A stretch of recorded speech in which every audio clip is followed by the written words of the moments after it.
Hey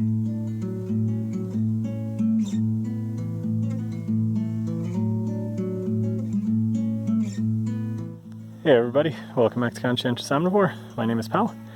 Out here over at my sister's place today. My brother and I came over and we did some work in her garden for her. She had us do a project of raised beds here in the corner, and we also did some leveling and other kind of yard work for her, which is pretty cool and very fun. And just wanted to very quickly show the end result here. This is using the I can never pronounce it, I'll put it on the screen, the Japanese wood burning technique. So these are, you know, burned and then oiled. And these were actually recycled from like pallet boxes. So they stack up really nice, which is pretty cool. And the, you know, the metal frames are already there. So you're basically just literally stacking them up like Legos. It's pretty cool. And what we did was we made sure that every one of them individually was level in each direction, so when you water and stuff, all the water will be nice and even for your plants.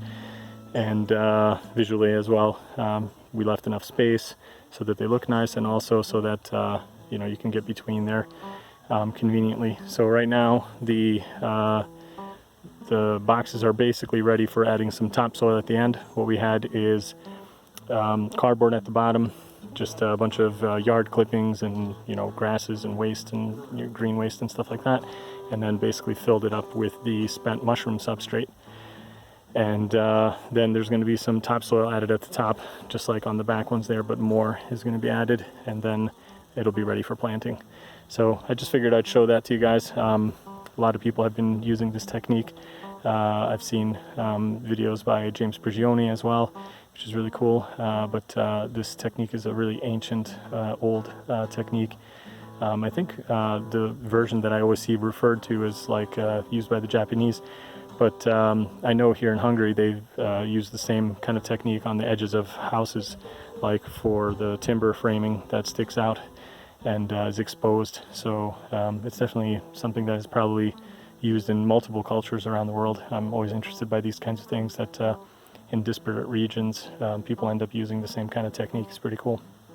So yeah, that's it for today's video. Hope you guys liked it. Again, hope everybody's gardening and growing, and like I just mentioned in my not too long ago video, you don't have to feel overwhelmed. You don't have to go and think that you instantaneously are going to have like this amazing huge garden, or that you're gonna be self-sustainable, self-sufficient, whatever you want to call it. You can start really small. You can start with a couple of small little growing beds, and you know, just take it from there. So that's it. See you guys.